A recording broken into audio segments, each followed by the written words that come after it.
மகர ராசி அன்பர்களே, மகர ராசி அன்பர்கள் நிறைய பேர் யோசிச்சுட்டு இருந்த ஒரு விஷயம் சார். இந்த மகர ராசியில் ரொம்ப படாத பாடுபட்டோம் சார். ஒரு 3 வருட காலம் கரெக்டாக பார்த்தா, ஒரு 3 வருட காலம், அப்படி கொஞ்சம் அப்ராக்சிமேட்டாக பார்த்தா ஒரு 2.5 வருட காலம் வச்சு செஞ்சிச்சு சார். என்ன பண்ணுறதுனே தெரியல சார், எப்படி தப்பிக்கிறதுனே தெரியல சார். நிறைய பயிற்சி வருதுங்கிறாங்க, அது வருதுங்கிறாங்க, இது வருதுங்கிறாங்க, எதுலையாவது ஒன்று காப்பாற்றுமா அப்படின்னு பார்த்துட்டு இருக்கிறவங்களாம் இப்போவே கொஞ்சம் கொஞ்சமாக உங்களுக்கு அதோட இது தெரிய ஆரம்பிக்கும், அதோட வீரியம் கொஞ்சம் கொஞ்சம் தெரிய ஆரம்பிக்கும் சார். பழசை கம்பேர் பண்ணும்போது லைட்டாக ஒரு வெளிச்சம் அடிக்குது சார், அந்த இருட்டில் ஒரு வெளிச்சம் லைட்டாக அடிக்குது சார் அப்படிங்கிற மாதிரி உங்களுக்கு தெரிய ஆரம்பிச்சிருக்கும். அதில் நிறைய ப்ளஸ் பாயிண்ட் இருக்குது. உங்களுக்கு ஒரு சூப்பரான லைஃப் இனிமேல் நீங்கள் வாழ போகிறீங்க அப்படின்னு சொல்லலாம். அதெல்லாம் நீங்கள் பார்க்குறதுக்கு முன்னாடி நம்ம சேனலை நீங்கள் ஃபாலோ பண்ணாமல் இருந்தால் ஃபாலோ பண்ணிக்கோங்க, சப்ஸ்கிரைப் பண்ணாமல் இருந்தால் சப்ஸ்கிரைப் பண்ணிக்கோங்க. நிறைய பேர் தனிப்படையான ஜோதிடரை பார்க்கணும் அப்படின்னு ஆசைப்பட்டீங்க. கீழே ஒரு நம்பர் கொடுத்துருக்கேன், டிஸ்கிரிப்ஷனில் நம்பர் இருக்குது. பிரபல ஜோதிடனுடைய நம்பர். ஒரு 3-4 லாங்குவேஜில் ஜோதிடம் பார்க்கக்கூடிய ஒரு மிகப்பெரிய ஒரு ஆசான், நிறைய ஜோதிடர்களுக்கு ஆசான். அது மட்டும் இல்லாமல் ஒரு ஃபிலிம் இண்டஸ்ட்ரியாக இருக்கட்டும், அதில் இருக்கிற ஆக்டர்ஸ்க்காக இருக்கட்டும், பொலிட்டிக்கலில் மிகப்பெரிய ஒரு போஸ்டிங்கில் இருக்கிறவங்களா இருக்கட்டும், நீங்கள் நினச்சி கூட பார்க்காத அவர்லாம் இவர்கிட்ட பார்க்குறாரா அப்படிங்கிற அளவுக்கு ஒரு விஐபிலாம் பார்த்துட்ருக்காரு. நிறைய விஐபிகளுக்கு கொஞ்சம் சீக்கிரட்டாகவும் ஜோதிடம் பார்த்துட்ருக்காரு. அவருடைய நம்பர் நான் கீழே கொடுத்துருக்கேன். ஜஸ்ட் உங்களால் முடிஞ்சுன்னா நீங்கள் ட்ரை பண்ணி பாருங்கள். உங்கள் லக் இருக்குது அப்படிங்கிற பட்சத்தில் அவர் ஃப்ரீயாக இருந்தார் அப்படின்னா உங்களுக்கு எடுத்து பேசுவார். ஃபோன் மூலமாக உங்களோட கன்சல்ட்டிங்கை நீங்கள் பார்த்துக்கலாம். உங்களுக்கு வேறு ஏதாவது தகவல் வேணும் அப்படின்னாலும் நீங்கள் அந்த ஃபோன் நம்பர் மூலமாக நீங்கள் கேட்டு தெரிஞ்சுக்கோங்க. சரி, இப்போ நம்ம இந்த மகர ராசியை பற்றி நம்ம தெரிஞ்சுக்கலாம். மகர ராசி கடந்த ஒரு 3 வருடம் அப்படின்னு சொன்ன பார்த்தீங்களா, அதில் கண்டிப்பாக ஏதோ ஒரு இழப்பை நீங்கள் சந்திச்சிருப்பீங்க. பண இழப்பாக இருக்கணும், இல்லை யாரோ சொந்தங்களில் ஏதாவது ஒருத்தருடைய இழப்பாக இருக்கணும். 3 வருடத்தில் லாஸ்ட்டு 3 வருடத்தில் கண்டிப்பாக ஒரு இழப்பு நீங்கள் பார்த்துருப்பீங்க. அதுலேயே பார்த்திங்கன்னா ஒரு அதற்கு பிறகோ இல்லை அதற்கு முன்னாடியே பார்த்திங்கன்னா குடும்பத்தில் ஒரு ஆள் சேர்க்கை உங்களுக்கு நடந்திருக்கும். திருமணமாக இருக்கும், எல்லாம் குழந்தை பிறந்திருக்கும், இந்த மாதிரி ஏதோ ஒரு விஷயம் நடந்திருக்கும். ஸோ அதே மாதிரி அதற்கு பிறகு பார்த்திங்கன்னா இன்னொரு ஆள் சேர்க்கை நடந்திருக்கும். 2 ஆள் சேர்க்கை முன்னாடி பின்னாடி நடந்திருக்கும். இது எதை குறிக்குது அப்படின்னா, ஒரு இழந்த உயிரை உங்களுக்கு மறுபடியும் கொண்டு கொடுக்கறதுக்கான ஒரு விஷயமாகவும் உங்களுக்கு அமைஞ்சிருக்கும். இது உண்மை அப்படின்னா மறக்காம கமெண்ட் செக்ஷனில் பதிவிடுங்க. அதே மாதிரி சில பண இழப்புகளும் உங்களுக்கு நடந்திருக்கும். எதுக்குடா இந்த இடத்துக்கு ட்ரான்ஸ்ஃபர் பண்ணாங்க, எதுக்குடா அந்த இடத்துக்கு போனோம், எதுக்குடா அவ்வளோ செலவு பண்ணோம் அப்படிங்கிற மாதிரிலாம் உங்களுக்கு நிறைய விஷயங்கள் நடந்திருக்கும். ஒரு கரெக்டாக மீடியமாக செலவு பண்ணி இருந்த இடத்துல டக்குன்னு அதிகமாக செலவு பண்ண வச்சுருக்கோம். இருந்தாலும் சின்ன சின்ன சேவிங்ஸில் லாக் பண்ணி தானே வச்சுருக்கோம். அப்படின்னு இருக்கும்போது இந்த கடன் பிரச்சனையை லாக் பண்ணியிருக்கோங்களே, அந்த கடன் பிரச்சனையிலேருந்து இப்போ கொஞ்சம் கொஞ்சமாக நீங்கள் வெளியே வந்துருக்குது உங்களுக்கே தெரியும். கூடிய விரைவில் அந்த கடனுமே ஃபுல்லாகவே நீங்கள் பக்காவாக ஹாப்பியாக இருக்க போகிறோம். ஸோ அது மட்டும் இல்லாமல் இன்னொரு விஷயம் என்ன அப்படின்னு பார்த்தீங்கன்னா, இந்த மகர ராசியை பொறுத்த வரைக்கும் ஒரு சின்ன விஷயத்தை கூட ரொம்ப டீப்பாக உள்ள போய் பார்க்கக்கூடியவங்க. மகர ராசி மகர லக்கினக்காரர் 2 பேருமே ஒரு சின்ன விஷயமா இருக்கும். ஆக்சுவலாக எதில் கணக்கு பார்க்கணுமோ அதில் பார்க்க மாட்டாங்க. இதெல்லாம் கணக்கு பார்க்கணுமா அப்படிங்கிற ஒரு விஷயத்தில் ரொம்ப டீப்பாக போவாங்க. ஒரு எக்ஸாம்பிளுக்கு ஒருத்தருக்கு 1 லட்ச ரூபா கொடுக்கணும், அந்த இடத்துல பேச்சுவார்த்தை நடந்துட்டு இருக்குது. நார்மலாக பார்க்கணும்னா சரி பரவாயில்ல கொடுத்துடலாம் அப்படின்னு 1 லட்ச ரூபா டக்குன்னு பார்த்துட்டு அவங்க ஒரு பெரிய கணக்கெலாம் கூட பார்க்காம கொடுத்துருவாங்க. ஆனால் ஒரு இடத்துல வெறும் 2000-3000 ரூபா கொடுக்குறதா இருக்கும். இவனுக்கு எது கொடுக்கணும், என்ன பண்ண நீ காட்டு, அதை பண்ணு இதை பண்ணு, ரொம்ப டீப்பாக போவாங்க. ஸோ இந்த மாதிரி எதுக்கு பார்க்கணுமோ அதுக்கு பார்க்க மாட்டாங்க. ஆனால் தேவையில்லாதெல்லாம் கணக்கு பார்ப்பாங்க. இந்த இன்னொரு விஷயம் தேவையில்லாததுக்கெல்லாம் கணக்கு பார்ப்பாங்க அப்படின்னு சொல்கிறது இருந்தாலும், அந்த 1 லட்ச ரூபாய் கொடுத்துட்டு மைண்டுக்குள்ளே எல்லா கால்குலேஷனும் ஓடிட்டுருக்கும். இந்த இதுக்கு இது சரியாச்சு, அதுக்கு இது சரியாச்சு, இது பண்ணுவோம் அப்படின்னு எல்லா கால்குலேஷன் ஓடிட்டுருக்கும். ஃப்யூச்சரை பற்றின பயம் அதிகமாகவே இருக்கக்கூடிய இந்த ராசி எல்லா வகையிலையும் ட்ரை பண்ணும். எந்த பக்கமாவது நம்ம தப்பிச்சுக்குவோமா, எந்த பக்கமாவது நம்மளுக்கு வருமானம் வருமா, எந்த பக்கமாவது நம்மளுக்கு சேஃப்டி இருக்குதா, எந்த பக்கமாவது நாம் இது ஒரு இடத்துல போய் செட்டில் ஆகிற அளவுக்கு நம்மளுக்கு வருமானம் இருக்கா, எல்லாமே யோசிக்க வைக்கும். இப்படி யோசிக்கிறதுனாலேயே உங்களை ஓரளவுக்கு சேஃப் ஜோன்லேயே நீங்கள் வச்சுருப்பீங்க. அந்த யோசனையினாலேயே என்னமோ தெரில உங்களை ஓரளவுக்கு காப்பாற்றிக்கிற அளவுக்கு நீங்கள் பேக்ரவுண்டையும் ரெடி பண்ணிகிட்டு இருப்பீங்க. இது உண்மை அப்படின்னா மறக்காம கமெண்ட்ஸில் பதிவு விடுங்க.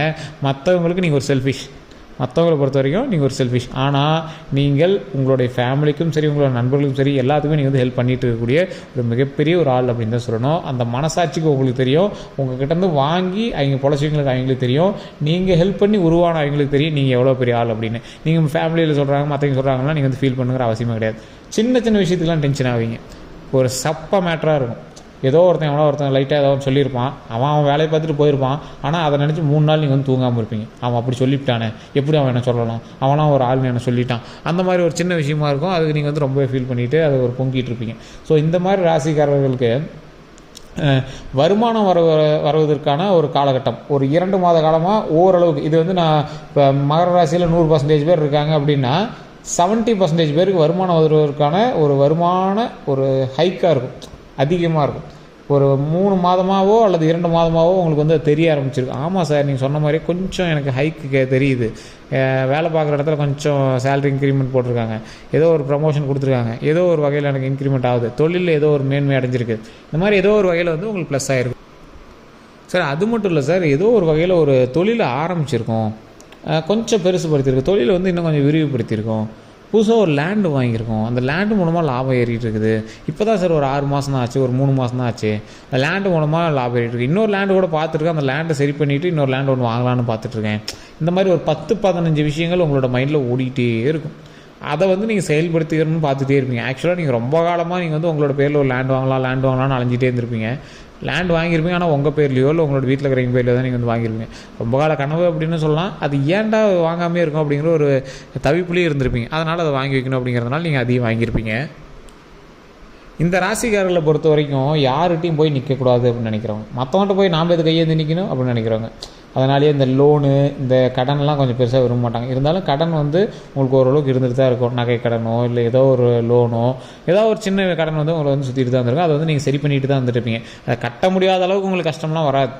நம்மளுக்கு வந்து அதை கட்ட முடியாத அளவுக்குலாம் நம்மளுக்கு கஷ்டம் இருக்காது.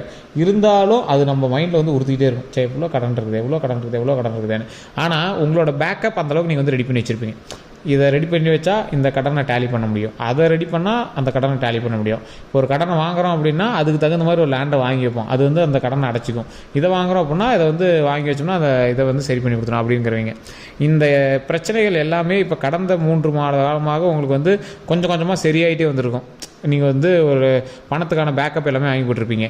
இதில் என்ன ஒரு சின்ன ஒரு உங்களுக்கு ஒரு இஷ்யூ அப்படின்னா, டாக்குமெண்ட் ரீதியான விஷயங்கள், எஃப்எம்பி, பத்திரம், ரோடு சம்மந்தப்பட்டது, உங்களுக்கு வந்து வழி பாத்தி சம்மந்தப்பட்டது, கூட்டுப்பட்டா சம்மந்தப்பட்டது, இந்த மாதிரி சின்ன சின்ன விஷயங்களில் உங்களுக்கு ஒரு ஸ்ட்ரகிள் இருக்குது அப்படின்னே சொல்லலாம்.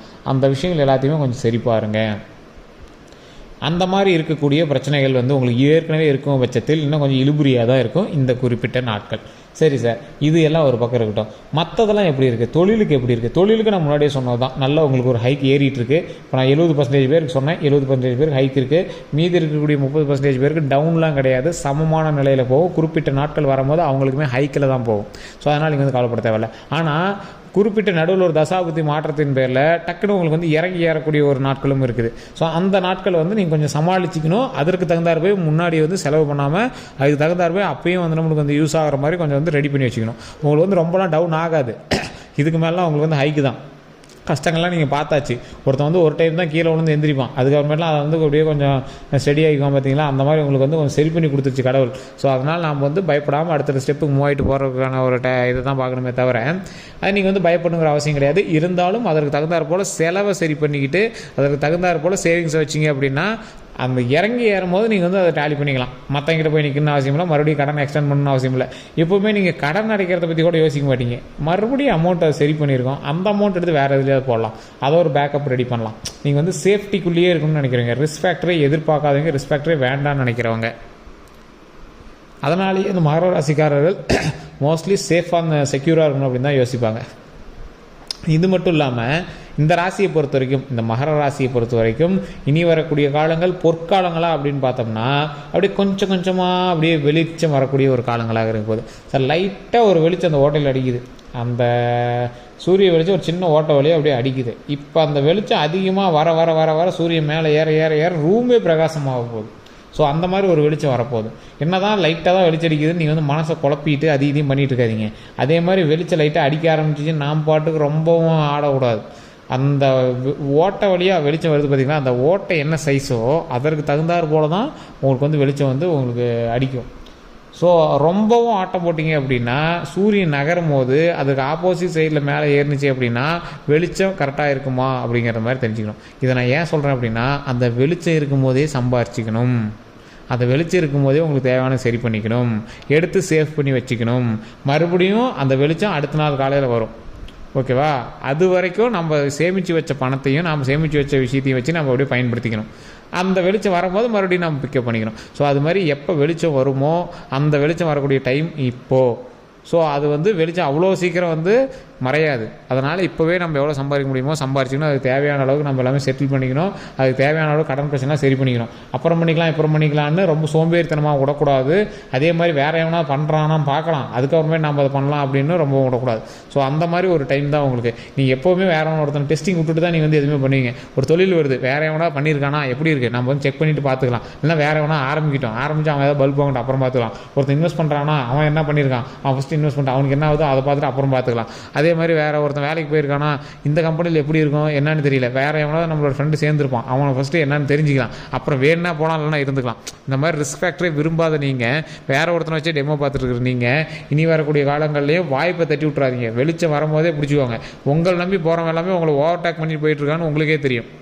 ஸோ அதனால் வாய்ப்புகளை தவறாமல் பண்ணுங்கள். குலதெய்வ வழிபாடு கண்டிப்பாக பண்ணுங்கள். குலதெய்வ வழிபாடுனால மிகப்பெரிய நன்மைகள் கிடைக்கக்கூடிய நேரமாக இருக்குது. இப்போ நான் சொன்னதெல்லாம் உண்மை அப்படின்னு மறக்காம கமெண்ட் செக்ஷனில் உண்மை அப்படின்னு பதிவிடுங்க. அதே மாதிரி நீங்கள் வந்து திருப்பதி ஏழுமலையான வணங்கினீங்கன்னா உங்களுக்கு மிகப்பெரிய நல்லது. ஓம் திருப்பதி ஏழுமலையான பற்றி, ஓம் திருப்பதி ஏழுமலையான பற்றி, ஓம் திருப்பதி ஏழுமலையான பற்றி அப்படின்னு மறக்காம கமெண்ட் செக்ஷனில் 3 டைம் பதிவிட்டு ஃப்ரீ டைமில் எப்போ உங்களுக்கு ஃப்ரீ டைம் கிடைக்குதோ அப்போலாம் நீங்கள் வந்து இதை சொல்லி பாருங்கள்.